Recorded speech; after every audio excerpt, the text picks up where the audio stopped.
half replacement. He's still got his goal, though. It was his 6th of this World Cup. He is now too clear of a very distinguished field for the Golden Boot. And it's a sideshow we're loving, by the way. Austrian fans went wild when their side equalised in the 6th minute of stoppage time that kept them alive and has them into the round of 32. We've had some drama in the last couple of group stage games. Rebecca Lowe, Thierry Henry, Zlatan Ibrahimovic and Alexis Lalas with you. But we're going to take you back a little bit to earlier on in the day. Colombia taking on Portugal.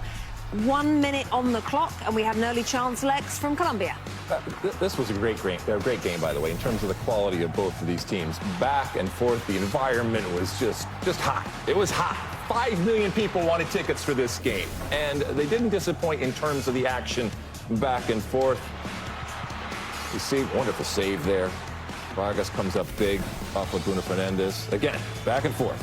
Back and forth, and then you have João Felix tries to get it in the goal, but not an easy situation.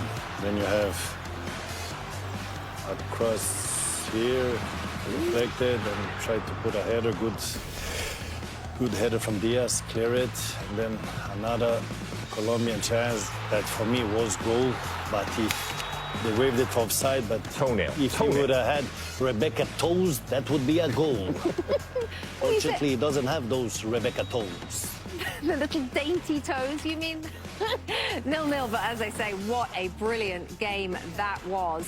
Colombia and Portugal finished 1-2. DR Congo, Uzbekistan. Thierry. Yes, and what a finish from Shomu Rodolphe, as you're going to see here. What a touch. Oh, no. Wow, over the keeper. What a finish. Class. Really? Class. Wow, look at that.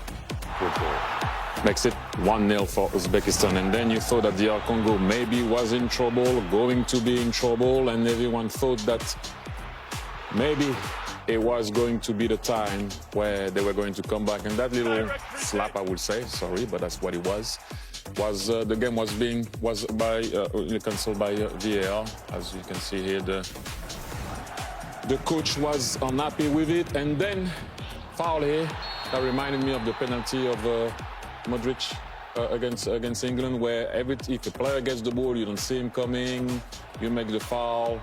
Although he was an experienced player, Kusano, that makes the foul, but it happens, and then Yohan Wissa scores for DR Congo. Tough season for Newcastle. Great World Cup, though, Yohan Wissa, guys. Then we get the second goal here by Congo. Uzbekistan looked tired in the end. Fiston Mayele gets his goal. And he doesn't believe it himself, but my friend, that was your goal. There's another toe. There's another toe. There you go. Then we have the third goal from Congo. Like I said, Uzbekistan looked tired. Little dribble here in the box and a beautiful shot, second post. And Yohan Wissa gets his goal. Wissa, help me tell you. Wissa. It's okay, you always think about credit card and stuff. That's why you say Visa. It's all good with that. Visa. We need those cards. That result set off a wave of celebrations, including at this watch party in Atlanta. It was an unforgettable and historic day for DR Congo and their fans. So, the final standings in Group K for you. Colombia, they went unbeaten to take first spot. Portugal took second, followed by DR Congo. So for more, let's say hello now to Jules Breach and company over there in Miami. Jules, thank you. So to triple confirm then, Colombia off to Kansas City. That's their destination to take on Ghana Friday. I'm your neighbor. And then Portugal will take on Croatia in Toronto on Thursday. And then fan favourites DR Congo, as Jules said, have drawn England. And they're going to play on Wednesday in Atlanta. Alexis Lalas. DR Congo against England. Thoughts? I mean, your England can't possibly screw this up, can they? You always. They're going to be fine. But you did, you ran from, oh my goodness, it's the end of the world, to, yeah, you will take this, all right? Not that you can't lose to them, and not that they haven't had a wonderful tournament, but in a round of 32 knockout game for England, with what England is, I mean, this is a pretty good matchup. But it doesn't take anything away from what DR Congo has done. By the way, just all the African teams. You go down Senegal, DR Congo, Ghana, Cape Verde, Ivory Coast, South Africa, Morocco, Egypt. I mean, this list goes on and on. Debutantes going through, people going through and getting for the first time in history. And the scenes that we are seeing the celebration, the joy. And again, I go back to it. There's no charity about this. Each one of these teams did what they needed to do in order to advance in the tournament. And in doing so, for some people who have been watching them, justifying and validating what they are as a team, and, yeah, introducing themselves on the international stage. And that's part of what the World Cup is for not just individual players, but for teams and cultures, saying, hey, we know what we're doing. We're not an easy out. And none of these teams are an easy out. Thierry, how have DR Congo done it? Well, passion, and that. Let's go back to the field. That point against Portugal, for me, that's important, because people will say, oh, they beat Uzbekistan. Yeah, they were 1-0 down and they came back in the game. But that point against Portugal did change something, I think, for them, which I told you, it's a difficult team to beat. But the point against Portugal, I think everyone was like, oh, wait, hang on a minute, they're a good team. Yes, they are. Zlatan? I said it before, it's a beautiful story. It's a story people will talk about. The whole world will talk about it. Well-deserved 4 points. The point against Portugal made a huge difference. But you're in the World Cup. Whoever you beat to qualify, doesn't matter. Just as long as you take those points. And dear Congo, they played with big heart. They really wanted it. We want to see more of that Fimbu. On the next one now against England. Leopard versus Lions. Let's see who is the king of the jungle. Nice. This one nice. will be You can nice. bring that back out Wednesday.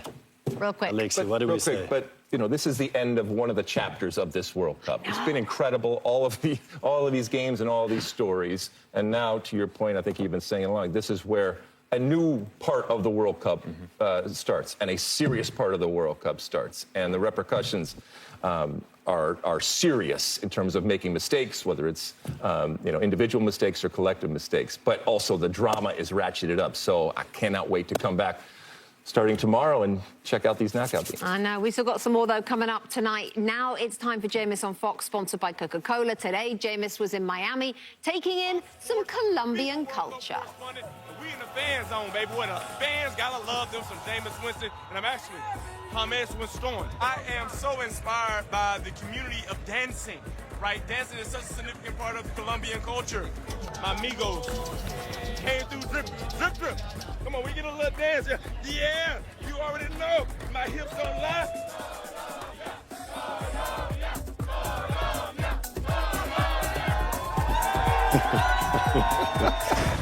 Well, Colombia-Portugal has ended in a goalless draw. Juan Pablo Angel and Javier Hernandez have been watching alongside me here in Miami, and on the full-time whistle, although this was a goalless game, it was so entertaining, Juan. How proud are you of your country, Colombia, topping this group that features one of the tournament favourites, Portugal? I think it's extremely proud, but everybody that came to the stadium and watched this game for to be, I thought it was a very highly entertaining game. Both teams wanted to win it. Everybody attacking, and we see great chances, great saves by the goalkeeper.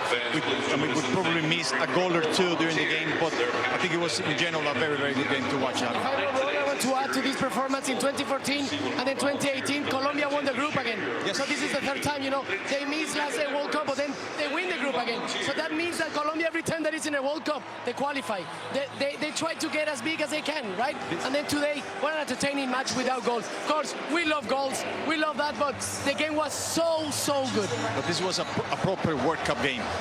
Two teams, Yes. with a lot of quality, individual quality, but they defended solidly. I mean, they look after obviously each other. Yes. And I think it was in general a good game to watch. It really was so entertaining in here, and the fans have been absolutely brilliant as well. You can see behind us so much yellow. This almost felt like a home match for Colombia. It certainly was, but I have to say, listen, we have to be top 3, top 4, best fans so far in the competition, no? Colombia.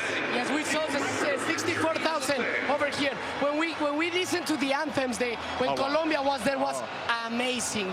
Similar to Mexico when we were there in the first match. It was incredible. It took a while for Portugal to get into the game, Javier. Yeah. What did you make of their performance overall? Look, my summary about the game is I think Colombia was the one who tried a little bit more. They have a couple of more chances than Portugal, but Portugal felt dangerous. It was like if they wanted to go, they could hurt you.